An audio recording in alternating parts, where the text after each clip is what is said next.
Après la déclaration de Northwood que nous venons de signer, l'Allemagne et le Royaume-Uni se retrouveront dans quelques jours.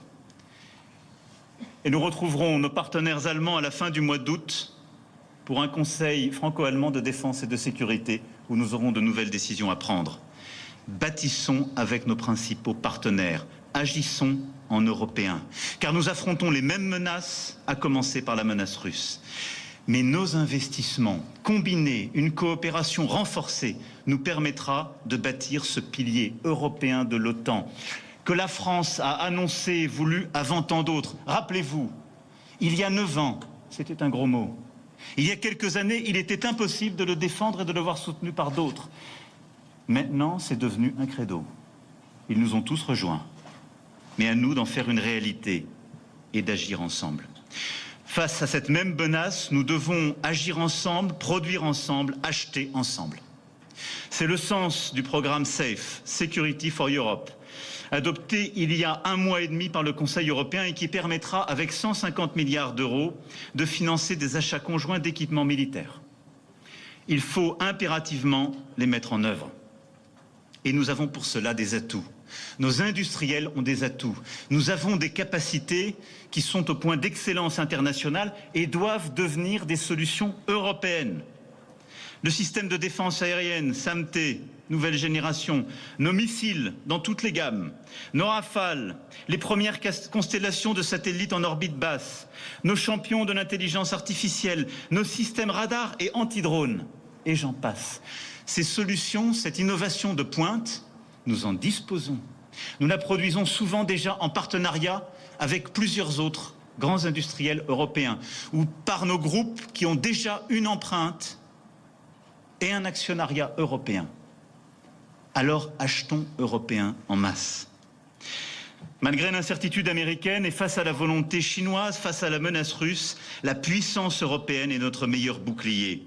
Une Europe capable d'innover et de produire sur son sol, c'est une Europe qui sera plus souveraine et maîtrisera son destin, assumera sa puissance. Et sortons des vieux débats ridicules. Ceci n'enlève rien à l'indépendance et la souveraineté française. Cela la renforce, cela l'accroît, car nous n'avons rien cédé en 9 ans de notre souveraineté et de notre indépendance, au contraire.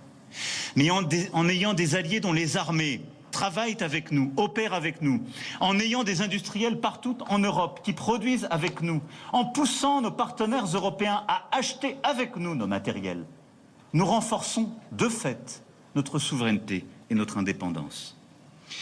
Partout en Europe, la force de la France est attendue. Et dans notre monde dangereux et incertain, il est un pilier de notre sécurité qui ne vacillera pas, c'est notre dissuasion nucléaire.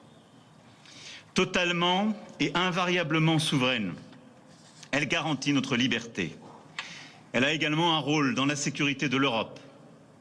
Je l'ai réaffirmé avec le Premier ministre britannique cette semaine, il n'existe pas de menace extrême contre l'Europe qui ne susciterait pas de réponse de nos 2 nations. Afin de mesurer pleinement le rôle de notre dissuasion dans la sécurité collective, j'ai mandaté le ministre des Armées et le SEMA pour engager un dialogue stratégique avec nos partenaires européens qui y sont prêts. Je reviendrai sur la base de ce travail plus précisément à la fin de cette année, afin de décrire les évolutions que cela emporte. Notre pays, le seul de l'Union européenne, doté de la dissuasion nucléaire, fort de ce partenariat renouvelé avec le Royaume-Uni, a aussi une responsabilité majeure pour que le réarmement conventionnel de notre Europe soit efficace, crédible et cohérent. Tout cela est un tout. Partout en Europe, les nations se réarment et la France ne peut laisser ses alliés européens en première ligne face aux menaces de très court terme. Partout en Europe, la force de la France est attendue et partout dans le monde, la liberté est menacée. Alors défendons-la. Défendons-la en Ukraine parce que notre sécurité et notre liberté sont liées au destin de ce pays. C'est la raison pour laquelle, avec le partenaire britannique, la France a regroupé une coalition de pays volontaires en vue de contribuer à garantir durablement la paix qu'il faut sur notre continent. Cette coalition des volontaires, initiée à Paris en février dernier, regroupe maintenant 30 nations. Son état-major opérationnel est constitué et basé à Paris. C'est une première. Mais c'est le sens même de ce que nous voulons faire, le sens même d'une partie des efforts capacitaires et opérationnels que nous sommes en train de conduire, qui a vocation à faire de la France la nation cadre d'opérations à venir. Défendons notre liberté en Europe où tant de nations, je pense en particulier à nos amis finlandais, engagés à nos côtés dans la finule au Liban et qui voient avec appréhension les nuages s'accumuler à l'horizon. Défendons notre liberté pour notre jeunesse, cette jeunesse dont vous êtes les visages, qui veut servir, croire, espérer et a soif plus que tout autre d'une immense liberté. Défendons notre liberté dans tous les domaines, comme je viens de l'évoquer, sans oublier celui de la sécurité cognitive, nouvelle frontière qui est devant nous et que nous aurons à intégrer. Tant nos populations comme nos armées seront confrontées à des informations manipulées, des propagandes à démasquer et sur lesquelles nous avons à nous préparer. Défendons notre liberté comme sont prêts à la défendre génération après génération, ces femmes et ces hommes qui répondent à l'appel du drapeau. Comme le fit jadis un Saint-Cyrien de la promotion cadet de la France libre, le général d'armée Thierry Burkhardt, que je salue et remercie aujourd'hui. Mon général, vous avez ma confiance et ma reconnaissance pour votre action à mes côtés, à la tête des armées françaises. À travers vous, je salue le patriotisme et le sens des responsabilités de tous ceux qui font le choix des armées pour défendre la liberté. Défendons cette liberté aux côtés des grandes nations qui sont là, nos partenaires européens, nos alliés, mais aussi ces nations venues de plus loin comme l'Indonésie, invitée du 14 juillet, qui entendent refuser en Indo-Pacifique la logique des blocs et la loi des impérialismes, comme nous. Défendons notre liberté.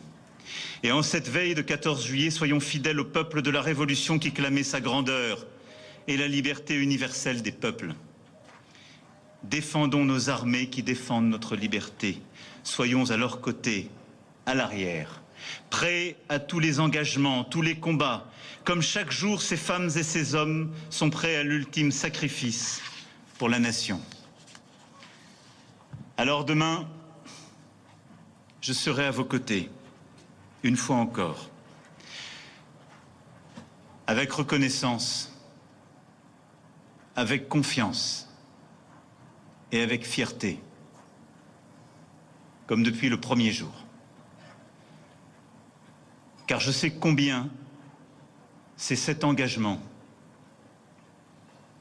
cette acceptation du sacrifice et jusqu'au sacrifice ultime qui fait la force de nos armées, la force de notre nation.